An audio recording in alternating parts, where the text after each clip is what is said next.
Impian ratusan petani sawit di Kabupaten Konawe Utara memperoleh keuntungan melimpah dari hasil tanaman sawit yang dikelola selama 11 tahun ini buyar sudah.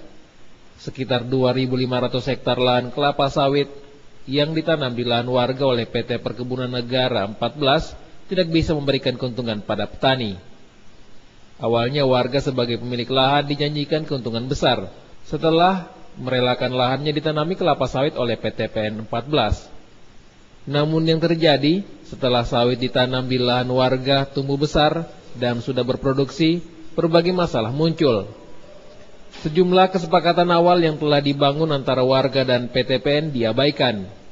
Seperti pemupukan dan perawatan yang ditangani perusahaan, kini semuanya ditangani sendiri oleh petani. Seorang petani mengaku mereka kecewa karena kelapa sawit yang diharapkan bisa membantu mereka justru menjadi beban utang. Tidak ditepati oleh PTPN, maka masyarakat ini kecewa.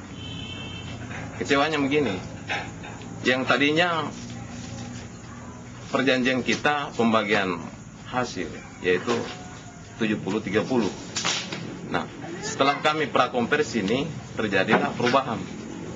Perubahan ini terjadi tidak melalui kompromi dengan petani.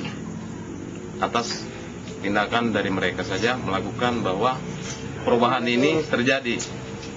Pembagian hasil yaitu 35-65. Nah, begitu kita prakonversi, kita diserahkan kebun ini dalam kondisi yang tidak layak. Artinya tidak layaknya karena kebun ini masih merupakan utang. Tak hanya itu, beban kredit dari pinjaman Bank Agro sebesar 35 miliar rupiah yang dibebankan kepada petani sebesar 15 juta rupiah per orang sudah tidak jelas penyelesaiannya.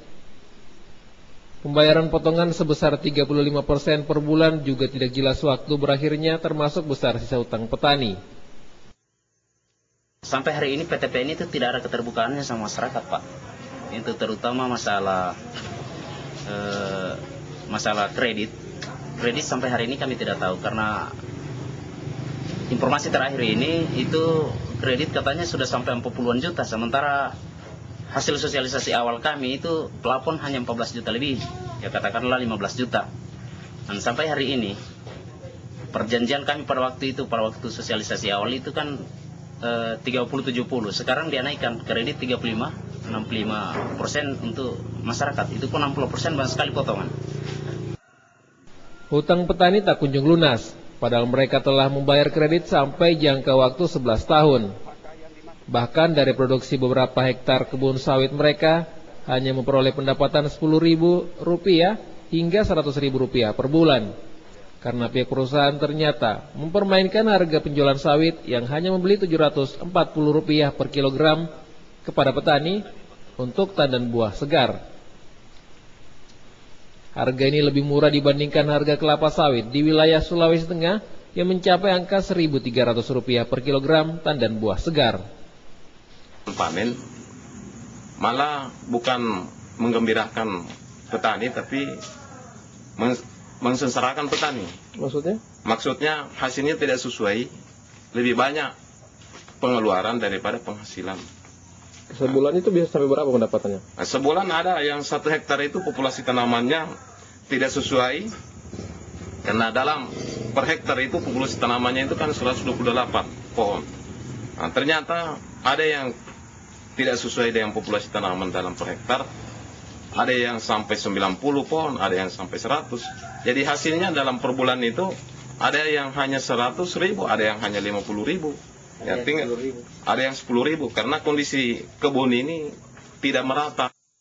Saat ini sekitar 2.000 hektar kebun sawit warga dibiarkan terbengkalai karena harga buah sawit yang sangat murah, ditambah lagi pabrik yang tidak bisa menampung produksi sawit warga yang melimpah. Pabrik kelapa sawit milik PT Citra Agro Lestari memiliki kapasitas yang sangat terbatas dan hanya mampu berproduksi 1 kali dalam sehari. Padahal dalam kesepakatan yang dibuat PT PN dengan warga akan dibuat pabrik yang akan menampung produksi sawit warga. Kita kan mulai tanggal 5 sudah ada bulan Mei sampai dengan kemarin berarti 8 bulan yang kita olah. Tapi kalau dilihat dari keuntungan kita tetap minus.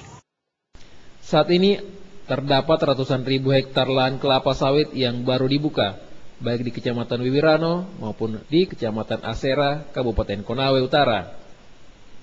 Hutan yang berfungsi menjaga keseimbangan alam kini diganti menjadi lahan perkebunan sawit. Kita berharap masalah yang dihadapi petani di Kecamatan Wiwirano bisa menjadi pelajaran bagi kita semua.